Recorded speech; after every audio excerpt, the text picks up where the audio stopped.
अस्सलाम वालेकुम नाज़रीन, मैं हूं जमील अख्तर गौरी, साबिक chairman act rules and regulation committee, national council for homeopathy Islamabad, और आप देख रहे हैं मेरा digital channel health care establishment.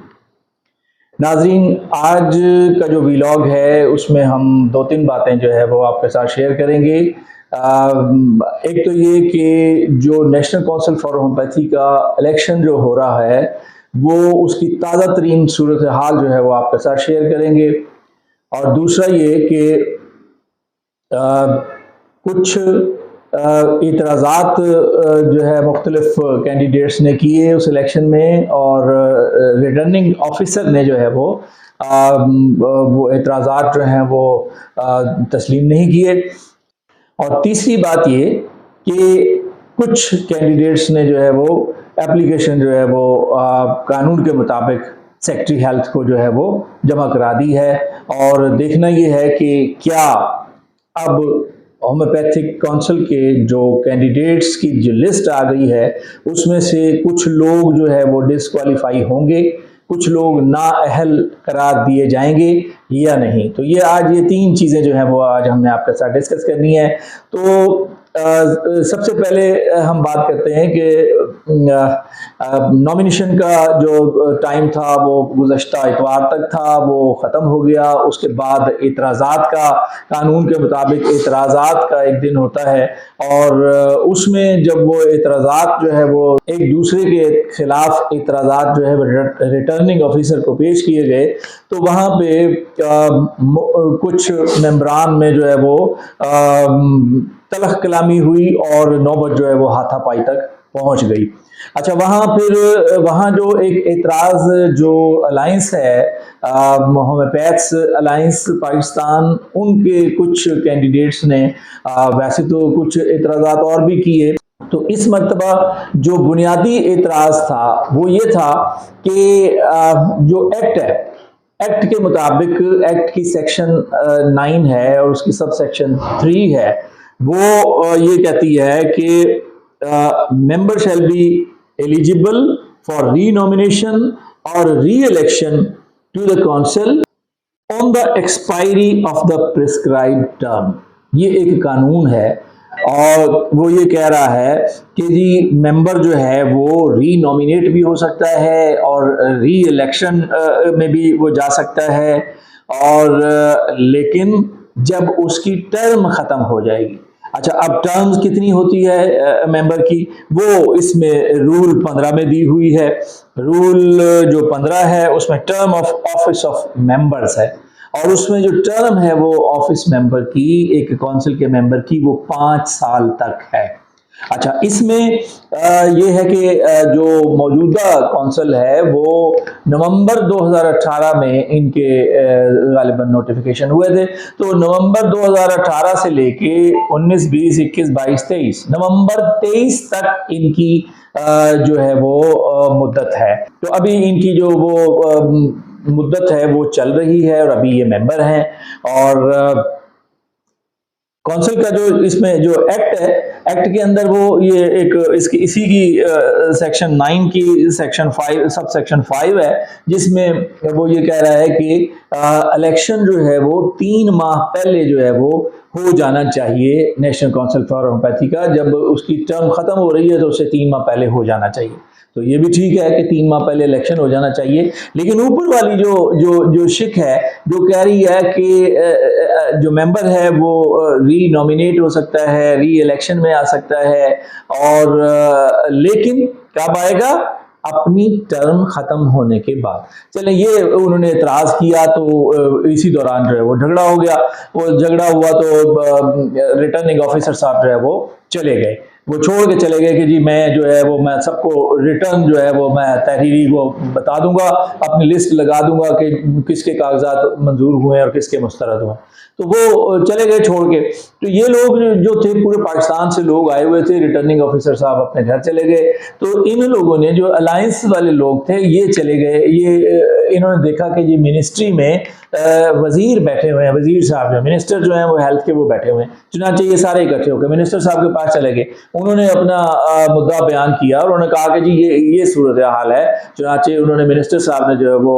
Returning officer को घर से बुलवाया, रहमान शाह साहब को उनको बुलवाया और उनको कहा कि जी इनकी बात सुने, और वो वहाँ पे फिर वो एतराज़ात वगैरह जो है वो जमा कराए और उन्होंने सुना भी फिर, और उसके बाद उन्होंने लिस्ट जारी कर दी और उसमें एक भी किसी कैंडिडेट को जो है वो नाअहल करार नहीं दिया और तमाम के कागजात जो हैं वो एक्सेप्ट कर लिए, किसी के कागज भी रिजेक्ट नहीं किए। आमतौर पर होता यही है कि जो रिटर्निंग ऑफिसर हैं वो इस खजालत से बचने के लिए और लिटिगेशन से बचने के लिए, एतराज़ात से बचने के लिए वो अमूमन तमाम लोगों के जो डॉक्यूमेंट्स हैं, कागजात हैं, वो तस्लीम कर लेते हैं और एक्सेप्ट कर लेते हैं। वही इन्होंने किया, लिस्ट आ गई तो, लेकिन एक वाजे जो है वो एतराज़ मौजूद है। इन्होंने अपना अलायंस वालों ने रिटर्न में रिटर्निंग ऑफिसर को दिया। कानून ये है कि अगर किसी के कागजात रिजेक्ट होते हैं, ये रूल है और ये भी मैं आपसे के साथ शेयर कर लेता हूँ। ये रूल 21 का जो है वो सब रूल 4 है, जिसमें कहा गया है कि अगर किसी कैंडिडेट के कागजात रिजेक्ट हो जाते हैं और ये रिटर्निंग ऑफिसर रिजेक्ट कर देता है तो वो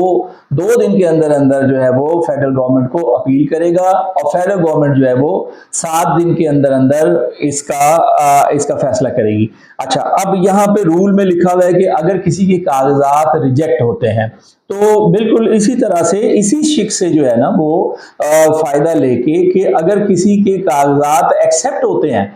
तो तब भी तो जा सकता है ना, तब भी जा सकता है। अब देखना यह है कि सेक्रेटरी साहब जो हैं या जो मिनिस्ट्री है, जो फेडरल गवर्नमेंट है, वो क्या जवाब देती है। अच्छा, अब अगर ये यहाँ से भी कोई जवाब सही नहीं आता तो फिर क्या हल है इसका? फिर हल इसका यही है कि फिर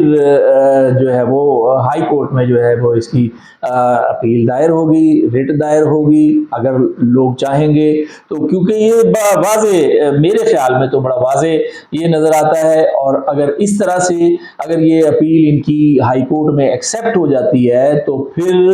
वो मेंबर्स जो अभी भी मेंबर्स हैं, देखें ना, ये एक आप सिंपल सा ये मिसाल देख लें कि अगर एक एमएनए है, उसने अगर वो एमएनए के तौर पे काम कर रहा है तो वो दोबारा एमएनए उसी वक्त हो सकता है जब वो अपने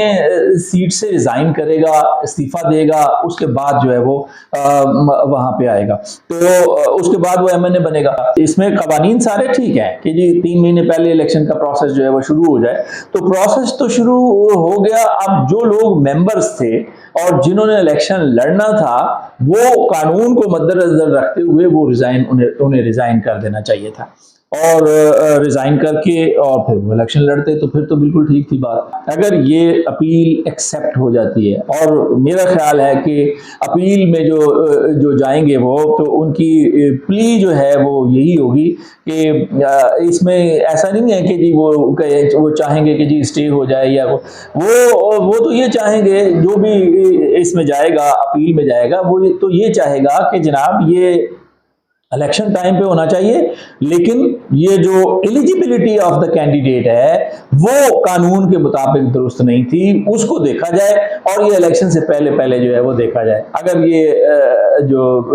अलायंस वाले हैं या दूसरे जो लोग भी, जिन लोगों ने भी अपील में जाना है, वो अगर कोई मुनासिब वकील करेंगे और वकील साहब जो है वो इस पॉइंट को अगर रेज करने में कामयाब हो गए और अदालत जो है वो इसको एक्सेप्ट कर लेती है, तो फिर तो मेरे ख्याल में इस वक्त जो लोग मेंबर हैं और उन्होंने अपने कागजात मेंबर होते हुए दाखिल कराए हैं, वो कागजात जो है वो जब उनके रिजेक्ट हो जाएंगे तो फिर तकरीबन मेरा ख्याल है 12 लोग ऐसे हैं जो मेंबर भी हैं और उन्होंने कागजात नामजदगी भी दाखिल कराए हैं। तो बड़ी एक अजीब सी सिचुएशन जो है वो मतलब है, जैसे मुल्क में पैदा होती है तो हम कहते हैं कि जी आईनी सूरत हाल जो है ना वो पैदा हो गई है, तो बिल्कुल यहाँ पे भी ऐसे जो है ना वो कानूनी एक सूरत हाल जो है वो पैदा हो गई है, सामने आ गई है। अब देखना ये है कि इसका फैसला जो है वो क्या होता है, अपील इनकी एक्सेप्ट होती है या रिजेक्ट होती है। तो अब तक के लिए इतना ही। आइंदा व्लॉग तक मुझे इजाज़त दीजिए। अपना और अपने इर्द गिर्द रहने वालों का बहुत सा ख्याल रखिएगा। अल्लाह हाफिज़।